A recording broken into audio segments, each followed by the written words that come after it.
હાલો, હા બોલો. કોણ બોલો? પાયલ વગેશા બોલું. હા બોલો બેન, હમીર બારાડી બોલું. હા ભાઈ, નમસ્તે. કેવું છે? જય માતાજી. જય માતાજી, મજામાં બેન. શું ભાઈ, તો કેવું હાલે છે? બસ શાંતિ છે. આમ તો વિવાદ ને બધું છે. તમારી વાત વિવાદ નો પ્રશ્ન છે. મારો વિવાદ છે જ બધો.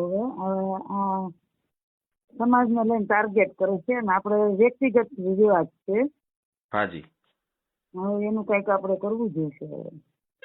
તમારો કંઈક બેન વિડીયો આવ્યો તો એ વિશે શું છે હકીકત? હા, તમારો અવાજ કપાતો આવે છે.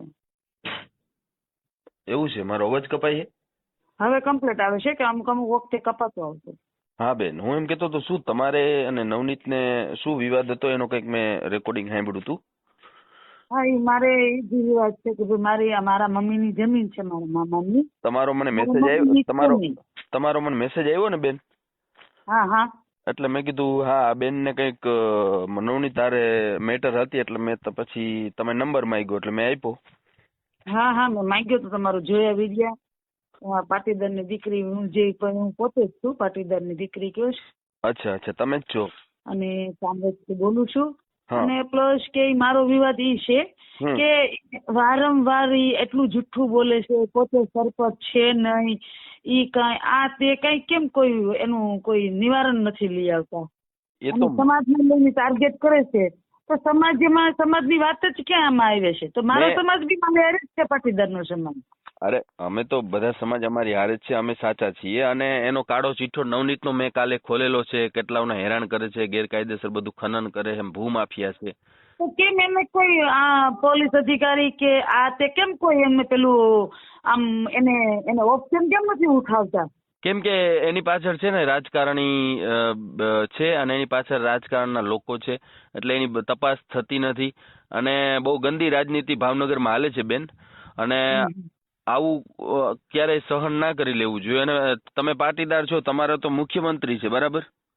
હા, તો છતાં એમ નહીં, હું મારા મુખ્યમંત્રી છે તો હું એવું કઉ છું, મેં આજ બી મુખ્યમંત્રી સુધી પહોંચવાનો ફોન નથી કર્યો. મારો પાટીદાર સમાજ મારી હારે છે. તો હું એવું કઉ છું કે પાટીદાર સમાજને કે કોળી સમાજને કે આહિર સમાજની ક્યાં વાત જ છે? આમાં તો વ્યક્તિગત વાત છે ને. પણ એ લોકો સામાજિક મુદ્દો બનાવે છે, એ સમાજ ભેગો કરે છે. ને હીરાભાઈ ને પેલા ઓલા મોટા ભાઈ કોણ, પરસોત્તમભાઈ ને, એ બધા રાજનીતિ કરે છે સમાજના નામે. ચૂંટણી આવે છે એટલે હીરાભાઈ સોલંકી ને હું પણ એવું કહેવા માંગુ છું ને, હું તો પટેલ પાટીદારની દીકરી છું, મને પણ ન્યાય આપો. પણ નો આપે. આ વાતમાં પાટીદારમાં ક્યાંય નહીં જાય. અને હમણાં ક્યાંક કોળીનું મર્ડર થઈ ગયું, ત્યાં મારવાવાળા અને મરનાર બંને કોળી હતા, ત્યાં પણ નથી ગયા. કેમ કે અહીંયા રાજનીતિનો રોટલો નથી છેકાતો. અહીંયા રાજનીતિમાં વાડા કરવા માટે.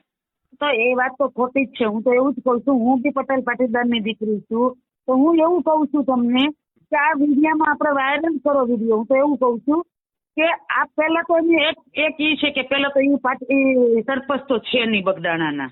નથી. એ સરપંચ નથી. ત્યાંથી જ તમે ચાલુ કરો ને.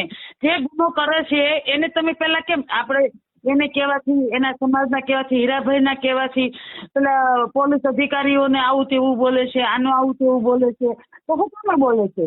પેલા સરપંચ નથી, ત્યાંથી ચાલુ કરો. પેલા જો સરપંચ તો છે જ નહીં. પેલા સરપંચ નથી, અને બીજા નંબરમાં એ આગેવાન નથી. એનું ક્યાંય કોઈ એનું નવનીતની ક્યાંય કઈ વેલ્યુ નથી. નહીં, વેલ્યુ હોય કે ના હોય એ તો આપણા એક નંબરની વાત છે. પણ ઈ માણસ સરપંચ નથી તો ત્યારથી જ ચાલુ કરો ને.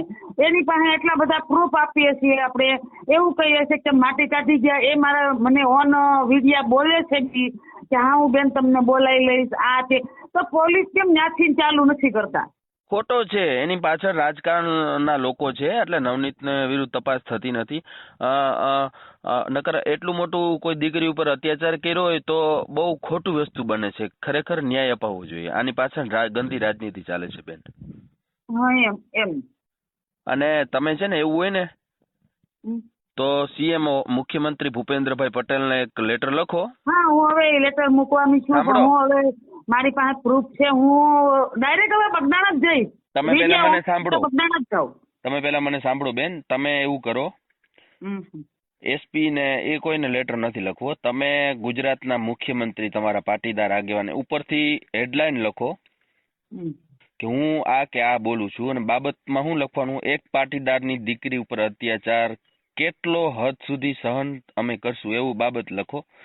પછી ભૂપેન્દ્રભાઈને લખો કે સમાજની દીકરી ઉપર આવે છે, જો એના સમાજ ઉપર આવે તો એના સમાજના ભેગા થતા હોય તો તમે બધા તો સીટ ઉપર બેઠેલા હોદ્દેદારો છો.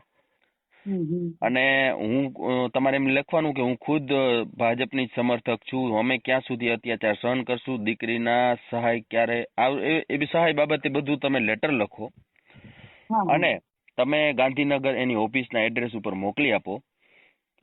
અને એક તમે આઈજી સાહેબને લેટર મૂકો. આ 2 લેટર તમે લખી દો કાયદેસર અને મોકલી આપો. અને હર્ષભાઈ સંઘવીને મોકલજો, એ પણ બહુ સારું કામ કરે છે હર્ષભાઈ. હર્ષભાઈ નું કામ આપણે બહુ ગમે છે. હર્ષભાઈ સંઘવી નો ન્યાય જ હર્ષભાઈ સંઘવી ને સાહેબ આપણને કામ ગમ્યું. CR પાટીલ સાહેબ નું બી કામ એવું જ છે. તમને કહું એનું કામ CR પાટીલ સાહેબ ને પણ મેં ફોન કર્યો હતો તો એ દિલ્હી હતા. નકર CR પાટીલ સાહેબ હોત ને તો પેલા તો આને સામે જ લાઈન મૂકી દે. નહીં, CR પાટીલ સાહેબ મારે સારા સંબંધ છે. તમે અહીંયા એને નથી કઈ લખવાનું, તમે હર્ષભાઈ ને લખો. હર્ષભાઈ સંઘવી નું કામ 1 નંબર છે. તમે હર્ષભાઈ સંઘવી ક્યારે જ્ઞાતિવાદ નહીં કરે, એ હંમેશા ન્યાય અને કડક પગલા માટે એનું નામ છે. તમે હર્ષભાઈ ને કરશો ને એટલે મેટર આપોઆપ બધી મામલે પડશે ને. હર્ષભાઈ સંઘવી દબાણ દેશે પોલીસને. બરાબર, એ ઉપમુખ્યમંત્રી છે એટલે એનું મને વધારે મગજમાં બેસે છે. હું તો ભાઈ મેં તો નક્કી કર્યું છે કે હવે ન્યાય તો મને બી જોહે. અને શું હતું એમાં, કેવી રીતે માટી, એ મને થોડુંક સમજાવો ને.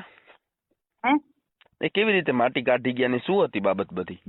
માટી છે ને એ અમારું મામાનું ગામ બેડા છે. બેડા બગદાણી પાસે આવ્યું. બરાબર. આથી 2 વર્ષ પહેલા 1.5 વર્ષ પહેલા માટી એને કાઢી ત્યારે મને બેડાથી ફોન આવ્યો. એ મારા મમ્મી ની બી જમીન છે, 5 બહેનો ની હૈયારી છે. બરાબર. મામા નથી મારે. તો મને ફોન નથી આવ્યો કે માટી કાઢે છે. મેં કીધું કોણ કાઢે છે એમ. ગામના લોકો કે બગદાણા માટી લઈ જાય છે અને બગદાણાથી ટ્રેક્ટર આવે છે. તો મેં પૂછ્યું ભાઈ એ ટ્રેક્ટર વાળાને પૂછો કોના કહેવાથી કાઢવું છે એમ. બરાબર. કે નવનીતભાઈ કરીને છે. મેં કીધું ટ્રેક્ટર વાળાને કહો કે ભાઈ નવનીતભાઈ નો નંબર આપે મને એમ. બરાબર. એનાથી જાયુભાઈ હતા એનો નવનીતભાઈ નો નંબર એ ટ્રેક્ટર વાળા ભાઈ પાસેથી લીધો અને રાતના જાગતા હતા. રાતના 10 વાગે તો નંબર મને મળ્યો. તમે કીધું રાતના તો ફોન ના કરાય ગામડે. સવારમાં ફોન કરી. સવારમાં મેં એને ફોન કર્યો. મેં કીધું નવનીતભાઈ બોલો કે હા. મેં કીધું આ માટી કોના કહેવાથી કાઢો છો? કે તમે કોણ બોલો છો મને કે. મેં કીધું એ જમીન છે મારા મમ્મીની છે, એમાં મારા મમ્મીનું 5 બહેનોની છે. કોના કહેવાથી તમે માટી કાઢો છો? કે તમારે શું કામ છે કે થાય કરી લો કે. એવું બધું બોલે છે. હા મેં કીધું એવું કે હા. પછી મેં ફોન કટ કરી દીધો, એને જ કટ કરી દીધો. પછી થોડી વાર થઈ મેં જેસર પોલીસ સ્ટેશને ફોન કર્યો હતો. મતલબ આમ જ ફોન કર્યો હતો. અત્યારે તો આપણી પાસે પ્રૂફ નથી એટલે કઈ બોલ્યો આપણે કહેતો નહીં. એટલે મેં ફોન કરીને એવું કીધું છે જેસર તાલુકો લાગે એનો જેસર. મેં કહ્યું કેમ માટી કાઢે છે એમ. કે બેન અમે કે તાત્કાલિક અમે બંધ કરાવી દઈશું. 3 દિવસ બંધ રહી. 5-6 દિવસે એની જ પોઝિશન. મેં કીધું કેમ ભાઈ માટી કાઢો છો સાહેબ? મેં કીધું કોને પૂછો છો? બરાબર છે. એ કે તમારી પાસે પરમિશન લેવાની જરૂર નથી કે મારે છે કે ગાંધીનગર સુધી પહોંચશે, તમે થાય કરી લો મને. મેં કીધું ઓકે વાંધો નહીં. એવા લગભગ મેં ઓછામાં ઓછા, તમે માનો કે ન માનો, 70 થી 80 ફોન કર્યા મેં 15 દિવસની અંદર એમને. અચ્છા. એક જ જવાબ, રોપ થી નો જવાબ. તો આ નવનીત પણ એક ભૂમાફિયા જ છે, બરાબર ને? હા, એ તો ફાઇનલ છે. તમે મેં કીધું એટલું બેન કરો. હું એક થોડોક મીટિંગમાં જવાનો છું, એક કામ છે મારે. તમે આ કીધું ને હર્ષભાઈ સંઘવીને લેટર લખો, એક ભૂપેન્દ્રભાઈ પટેલને લખી દો અને મેં હરુભરું દેવા જાઉં ને. હરુભરું આપી આવો. અને મને હર્ષભાઈ સંઘવી ઉપર વિશ્વાસ છે. અમારા બીજેપીના બહુ સારા વરિષ્ઠ આગેવાન માનાય ગુજરાતમાં. એટલે તો એથી સ્ટાર્ટ કરવાનું છે એમને કે ભાઈ તમે સરપંચ છો તો સરપંચ થી હું કામ તમે નામ બહાર પાડો છો. બસ એવી રીતે તમે એને રૂબરૂ મળી આવો હર્ષભાઈ ને અને મારી યાદી આપજો હર્ષભાઈ સંઘવીને. બરાબર? Okay sir, thank you. ખૂબ ખૂબ આભાર બેન ફોન કરવા બદલ. અને આ ઓડિયો તમારા પરમિશન થી મૂકું છું ને? હા, મૂકી શકો કમ્પ્લીટ. નહીં, તમારા પરમિશન છે ને આ ઓડિયો વાયરલ થાય? હા, મારું પરમિશન છે, મૂકી દો. તમારો હું ઓડિયો મૂકું છું હો બેન. ઓકે, ખૂબ ખૂબ આભાર બેન. હા, થેન્ક યુ.